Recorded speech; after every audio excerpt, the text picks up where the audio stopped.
Bonjour à tous, deuxième vidéo pour le chapitre numéro 2 de comptabilité. J'espère que vous avez compris un peu le chapitre numéro un qui parlait donc de la base de l'économie avec l'entreprise et les échanges que fait l'entreprise donc avec son environnement, micro-environnement, macro-environnement, et puis également les types de sociétés. On a vu SARL, SA et ceux qui étaient le registre du commerce. Ici, là, on va principalement s'axer sur les échanges. Donc ici, je vous ai fait un résumé du chapitre numéro 2 de la comptabilité. Et donc le but de notre entreprise ici, c'est de vendre des biens et des services. C'est son but principal. Mais pour ce faire, pour vendre ces biens et services, elle doit réaliser des échanges, donc avec les personnes de son environnement, donc les autres acteurs de la vie économique. On a vu qu'elle doit faire des échanges avec ses fournisseurs, avec ses clients, avec les impôts, avec les ménages qui travaillent justement. Donc, l'entreprise, elle fait énormément d'échanges avec tout cet environnement et donc on peut la considérer comme un centre d'échange. Et tous ces échanges, en fait, amènent à ce qu'on appelle des flux, hein. Un flux, c'est comme un flux d'électricité. Le flux sanguin, par exemple, c'est un mouvement d'un endroit à un autre. Et c'est la même chose pour une entreprise, quand elle fait des échanges, par exemple, elle achète de la marchandise à ses fournisseurs, de la matière première pour fonctionner, elle émet un flux. Ici, par exemple, je vous ai mis l'exemple justement du fournisseur.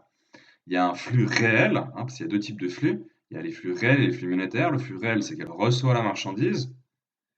Et le flux monétaire, c'est qu'elle paye la marchandise. Elle peut la payer de suite ou par facture.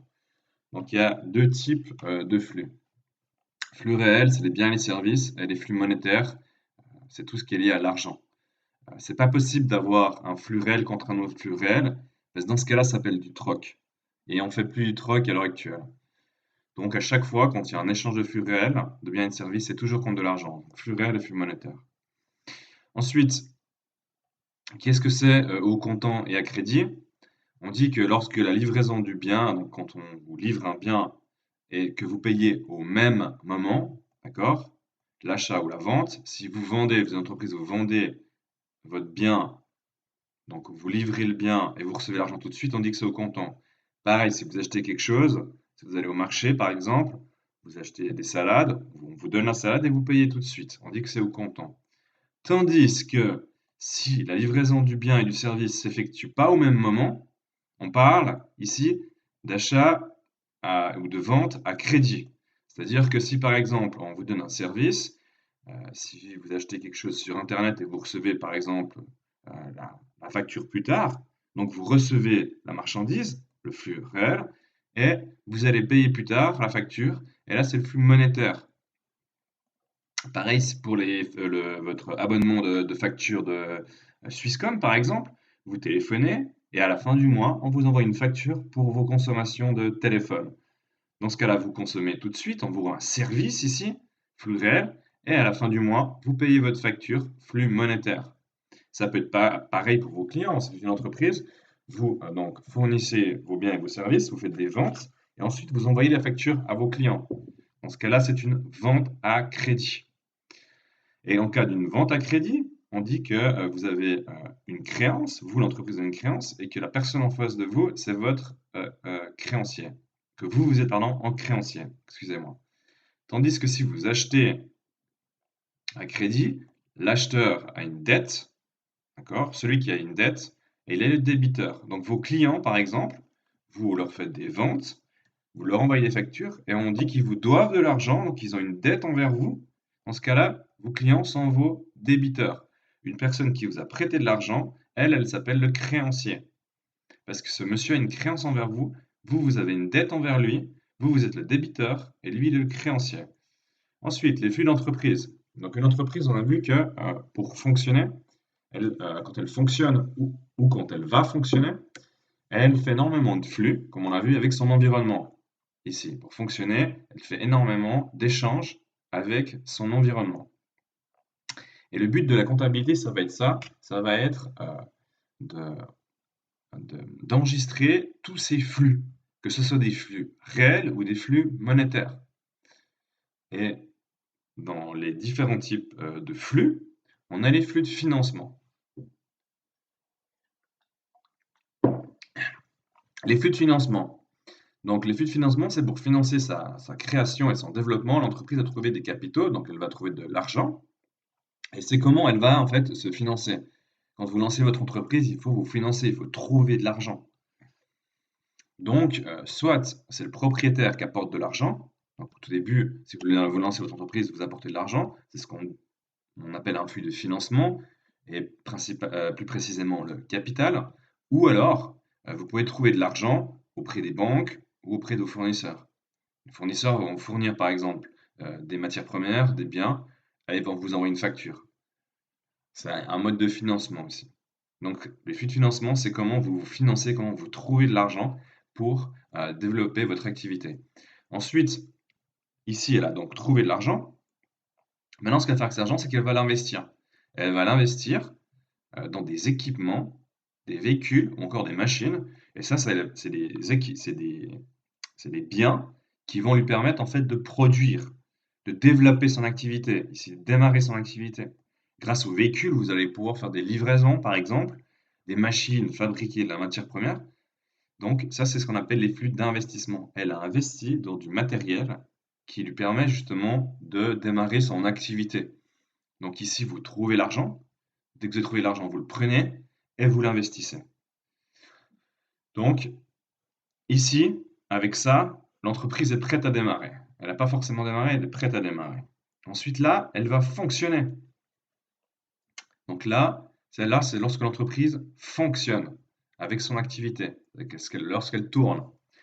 Donc, les flux de consommation, forcément, c'est ce que vous consommez, c'est ce qui est lié à votre activité. Par exemple, acheter de la matière première, louer un local, payer des salaires. Ça, ce sont des flux de consommation, c'est des choses que vous consommez pour faire fonctionner votre activité. Vous devez payer votre loyer chaque mois, vous devez payer vos salaires. Et ça, ce sont des choses qu'elle s'est procurées auprès des autres agents économiques. Donc, il faut aussi préciser que les flux de consommation sont les choses que l'entreprise consomme mais qui disparaissent. Par exemple, la matière première qu'elle a achetée, elle va la transformer. Elle va après vendre cette matière première dans les biens et les services à ses clients. Donc elle va disparaître, cette matière première. Pareil, le loyer de votre local, à la fin du mois, vous l'avez payé, c'est terminé. Vous devez repayer le mois suivant. Pareil, les salaires, elle a versé son salaire, elle va plus revoir l'argent. Ça, c'est une distinction à faire, parce que ça, c'est de l'argent que l'entreprise dépense pour son activité qui disparaît, tandis que ici, flux d'investissement, c'est de l'argent qui a été dépensé aussi, mais qui reste. Le véhicule, par exemple, c'est quelque chose qui va durer d'année en année. Il ne va pas disparaître après utilisation. Pareil pour les machines. Donc ça, c'est la distinction à faire entre investissement et consommation. Ça, c'est de l'argent qui rentre dans l'entreprise. Ça, c'est de l'argent qui sort, qui a été dépensé. Mais par contre, ça reste. D'accord? Ça dure plusieurs années. Tandis qu'ici, les flux de consommation, ça a été dépensé par l'entreprise et ça a disparu. Loyer, salaire, c'est des choses qui disparaissent. Vous devez payer les salaires mois après mois. Pareil pour l'électricité, vous dépensez votre électricité, vous avez allumé la lumière, vous coupez le courant, il n'y a plus d'électricité. Et vous l'avez consommé, il a disparu l'électricité. Les flux de production, ben, c'est quand vous vendez ici des biens et des services. On dit flux de production parce qu'il faut d'abord produire et ensuite donc vendre des biens et des services. C'est ce qui va faire rentrer de l'argent dans l'entreprise. Elle peut vendre donc des biens et des services. Elle va les vendre à d'autres agents économiques. Elle peut vendre à d'autres entreprises. Elle peut vendre aux ménages. Elle peut vendre par exemple aussi à l'État. Marqué ici. Donc ça, c'est les 4 types de flux. Flux de financement, où elle trouve l'argent. Donc elle doit prêter de l'argent aux gens. Flux d'investissement, elle va dépenser, elle va investir ici dans les machines qui vont durer plusieurs années. Là, elle va dépenser pareil, mais c'est des choses qui vont disparaître après utilisation. Et ça, c'est ce qui va lui permettre de vivre et de faire rentrer justement de l'argent. C'est les flux de production. Ensuite, on a aussi ce qu'on appelle les opérations de paiement et d'encaissement. Euh, pour être rapide, on va dire que c'est tout ce qui est les paiements et les remboursements. Par exemple, quand un client va vous payer, c'est un flux de trésorerie, ou quand vous remboursez euh, un de vos fournisseurs, par exemple, ça, c'est des flux de trésorerie. Donc, on a le remboursement aux gens à qui on doit de l'argent. Et ici, les encaissements, c'est tout. Quand, par exemple, on a prêté de l'argent à quelqu'un ou quand les clients nous payent, on encaisse l'argent. Ensuite, on a un calcul assez simple, en fait, c'est tout ce qui est à l'activité. On a vu que ce qui est l'activité, c'est les flux de consommation et les flux de production. Donc ici, c'est toutes vos dépenses, tout ce que vous consommez, et les flux de production, c'est tout ce que vous allez vendre, toutes vos rentrées d'argent. Donc forcément, si vos ventes sont supérieures à vos dépenses, vous faites un bénéfice, et inversement, vous faites ici une perte. Un calcul assez simple. Donc en fait, maintenant, on se pose la question, pourquoi on parle de ça? Mais en fait, c'est le rôle de la comptabilité. Le rôle de la comptabilité, c'est d'enregistrer justement euh, tous les flux ici de consommation, de production, c'est ceux liés à l'activité, ceci, et les flux de trésorerie, de financement et d'investissement. Le rôle de la comptabilité, justement, c'est d'enregistrer tous les flux dont on vient de parler. Parce que l'entreprise fait justement des échanges tout au long de l'année. Elle réalise des opérations tout au long de l'année. Ça va être des flux de consommation, de production, de trésorerie, de financement et d'investissement. Et ces flux, en fait, ils modifient la situation financière de l'entreprise. Si par exemple, vous faites beaucoup de consommation d'électricité, dans ce cas-là, vous aurez beaucoup de dépenses. Donc ça va modifier sa situation financière. Si par exemple, les clients vous doivent beaucoup d'argent, donc vous avez fait beaucoup de ventes, ça aussi, ça va modifier votre équilibre financier. Donc, le but de la comptabilité, c'est de garder une trace en fait de toutes ces opérations. Comme ça, on peut voir ce qui s'est passé durant l'année. Grâce à la comptabilité, si vous prenez la comptabilité, vous voyez tout ce qui s'est passé. Vous voyez quand l'entreprise a eu beaucoup de dépenses, si elle a fait beaucoup de ventes par exemple, si elle a demandé beaucoup de financement aux banques, si elle a beaucoup investi dans les machines. Donc tout ça, c'est enregistré dans la comptabilité. La comptabilité, c'est ça, c'est garder une trace de toutes ces opérations. Et ça nous donne justement les informations sur la santé financière de la société. C'est comme ça qu'on sait si la société se porte bien ou pas. Quand vous regardez une société dans la rue, de voir qu'elle a des alarmes locaux, ça veut absolument rien dire, parce qu'il y a des entreprises qui sont énormes, qui se portent mal. Si on prend l'exemple de Swissair, à l'époque, c'était une énorme entreprise, personne n'aurait imaginé que Swissair allait faire faillite. Mais si vous regardiez justement la comptabilité vous permettait justement d'avoir des informations sur la santé financière de Swissair et de voir que l'entreprise se portait mal. Donc, ici, quel type d'information on peut obtenir grâce à la comptabilité? C'est connaître l'origine de l'argent et comment elle est utilisée. Donc l'origine, les flux de financement et les flux d'investissement. Donc, comment elle s'est financée, comment elle a investi. Ça permet de savoir ce que l'entreprise possède, donc avec ses flux d'investissement, pareil, ce qu'elle doit avec ses flux de financement. Connaître les débiteurs, donc vos clients, qui sont vos clients, est-ce qu'il y en a beaucoup? Euh, Connaître vos créanciers, donc à qui l'entreprise doit de l'argent, s'il y en a beaucoup, c'est pas très bon. Euh, En ayant toutes ces informations, ben, ça permet au big boss de mieux gérer son entreprise, ça lui facilite la vie et il peut prendre des bonnes décisions. Ça vous permet aussi de mesurer en fait le résultat de votre société. Grâce à la comptabilité, vous savez toutes vos dépenses, vous savez toutes vos ventes, et du coup, vous savez le résultat. Donc, on revient ici, vous savez si vous avez fait une bénéfice ou une perte. Si vous avez tellement d'opérations, ben, par exemple, des fois, vous pouvez absolument pas savoir, euh, si vous comptabilisez rien, vous pouvez pas savoir si votre entreprise elle a fait un bénéfice ou une perte. Pour ça, il faut voir toutes vos ventes, toutes vos dépenses. Donc tous vos flux de consommation, tous vos flux de production. Et dans ce cas-là, vous pourrez déterminer s'il y a un bénéfice ou une perte. Ça vous permet aussi de comparer les montants, les résultats d'une année à une autre. La comptabilité permet en fait de faire beaucoup d'analyses sur comment se comporte votre société. Donc, elle va analyser tous les flux dont on vient de parler, hein, les flux de production, de consommation, d'investissement et de financement. Ça, c'est lié à la mise en place de la société, comment elle trouve de l'argent, à qui elle doit de l'argent, comment elle investit son argent, hein, ce qu'elle possède. Ici, les flux de consommation, c'est ce qu'elle a consommé pour son activité, et là, c'est ce qu'elle a produit avec son activité. Donc, on revient ici, donc ça, c'est les informations liées à la comptabilité. Et à qui ça sert cette comptabilité? Ben, ça sert à l'État, parce que du coup l'État va savoir le bénéfice que vous allez faire, et donc il pourra fixer les impôts. Ensuite, les banques, bah, les banques, si elles vous demandent un crédit, comme j'ai dit avec Swissair, elles ne peuvent pas juste voir si la société se comporte bien en regardant le site internet ou voyant si elle a beaucoup de véhicules de livraison. Ça ne veut rien dire. Peut-être que vous avez beaucoup de véhicules de livraison, mais vous êtes complètement endetté. Donc, elle a besoin de regarder la comptabilité pour avoir une vraie image de la santé financière. Donc, elle veut savoir la santé financière de l'entreprise pour savoir si elle va lui accorder un prêt ou pas. Et ça va lui dire, selon la comptabilité, si elle est capable de rembourser ce prêt ou pas. Si elle n'est pas capable, la banque ne va pas lui accorder un prêt. Les fournisseurs, bah, ils vont peut-être regarder la comptabilité. Bon, ça c'est rare. euh, pour savoir si un fournisseur lui livre des biens ou des machines ou des véhicules, est-ce que la société sera capable de payer ses factures? Parfois les employés aussi. Bon, ça c'est aussi rare. Des fois, les employés aimeraient savoir si l'entreprise se porte bien, si la santé financière de l'entreprise est bonne.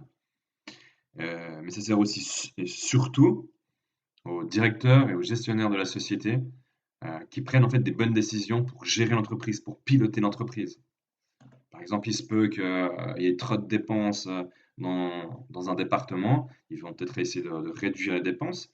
S'ils voient qu'il y a une branche de la société, s'il y a des ventes, par exemple, ventes en Suisse ou ventes en Italie, si les ventes en Suisse ont de la peine, ils vont peut-être concentrer leurs efforts sur la Suisse. Ensuite, pourquoi tenir une comptabilité en fait? Ben, en fait, c'est dans le Code des obligations. Le Code des obligations, c'est les bases légales suisses, hein. Le Code des obligations, l'article 957 désigne quelle entreprise doit tenir une comptabilité. En fait, ce sont toutes les entreprises qui s'inscrivent au registre du commerce, donc à peu près toutes, sauf la raison individuelle qui fait moins de 100 000 francs de chiffre d'affaires. Sinon, si vous faites plus de 100 000 francs de chiffre d'affaires, vous êtes obligé, y compris les sociétés de personnes. Cette personne avec, on a vu, celle qui nous intéresse, c'est les sociétés en non collectif, sociétés de capitaux. J'espère que j'ai pas besoin de vous dire et que vous savez que les, euh, c'est les SARL, les sociétés à responsabilité limitée et les sociétés anonymes. L'article 957, il décrit à nouveau ce dont on vient de parler. Le but, c'est enregistrer les transactions et les autres faits nécessaires à la présentation du patrimoine. Patrimoine, c'est ce que possède l'entreprise, de la situation financière et de ses résultats. Donc résultats, bénéfices, pertes. Transactions, on peut résumer par les flux d'investissement, flux de consommation, flux de production et flux de financement. Et donc le patrimoine, ce qu'elle possède, ce qu'elle doit. Et donc, de manière générale, sa situation financière est déterminée s'il y a un bénéfice ou une perte. Donc, elle fournit également des informations, on va dire, sur la taille, sur l'activité, et elle impose d'enregistrer toutes les opérations. Donc, toutes les opérations, tous les échanges que fait l'entreprise doivent être enregistrés dans la comptabilité et on doit garder une preuve. Une preuve, ça peut être une facture, ça peut être une quittance, ça peut être un bon de livraison, par exemple. Quelque chose qui vous prouve qu'il y a eu un flux.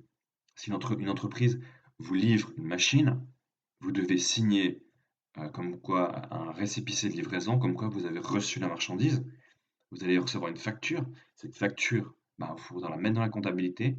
Et quand vous allez payer la comptabilité, pareil, on va enregistrer le paiement de la facture. Donc, toutes ces opérations, il faut les enregistrer dans la comptabilité et garder la preuve. Ensuite, il parle aussi de comment on va tenir la comptabilité.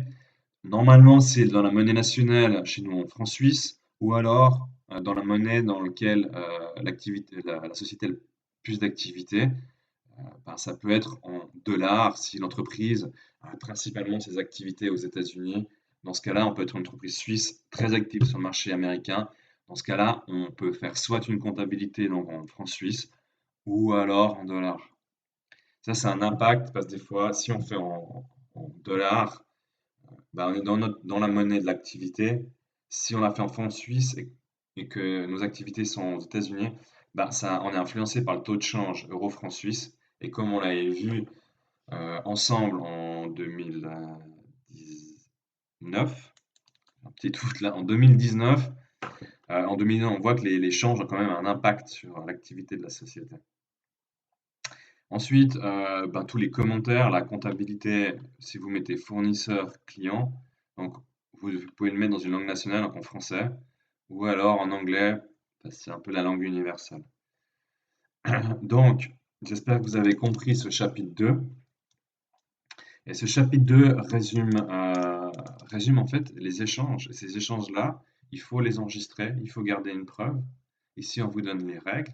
Le but, hein, c'est garder une trace, de donner des informations sur la situation financière.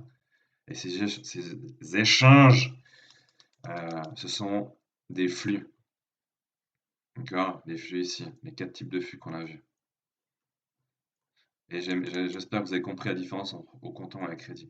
Justement, je ne vais pas vous demander de lire le livre parce que ça, c'est le résumé que je fais pour vous. Pour le chapitre 2, on pourra y revenir quand on se verra directement. Si vous avez votre livre de comptabilité, je vous laisse jeter un petit coup d'œil. Ça parle exactement de ce résumé. Sinon, le résumé, je pense qu'il est suffisant. C'est pas la partie la plus palpitante de la comptabilité. Là, c'est vraiment les bases pour comprendre que l'entreprise a un environnement et qu'elle effectue des échanges avec cet environnement. C'est un centre d'échange et que ces échanges-là, ces flux de consommation, de production, d'investissement et de financement, tous ces flux, il faut les enregistrer dans la comptabilité. Et ça nous permet justement d'avoir des informations sur la situation financière de l'entreprise. Voilà, ça a duré 21 minutes pour un chapitre. J'espère que j'ai été assez clair, que tout le monde pourra regarder la vidéo. Par contre, je compte sur vous. Je remercie déjà Maurizio qui m'a envoyé ses devoirs. Je les travaille. Par contre, il manque les devoirs de tous les autres. Donc, si vous voulez corriger du chapitre 1 et 2 des exercices, il faut que tout le monde joue le jeu et que tout le monde m'envoie ses exercices. Bien sûr, vous n'allez pas faire tout juste, mais au moins tentez de le faire. Vous avez déjà 2 vidéos, une vidéo sur le chapitre 1, une vidéo sur le chapitre 2. Je ferai bientôt sur le chapitre 3. Excellente semaine à tous.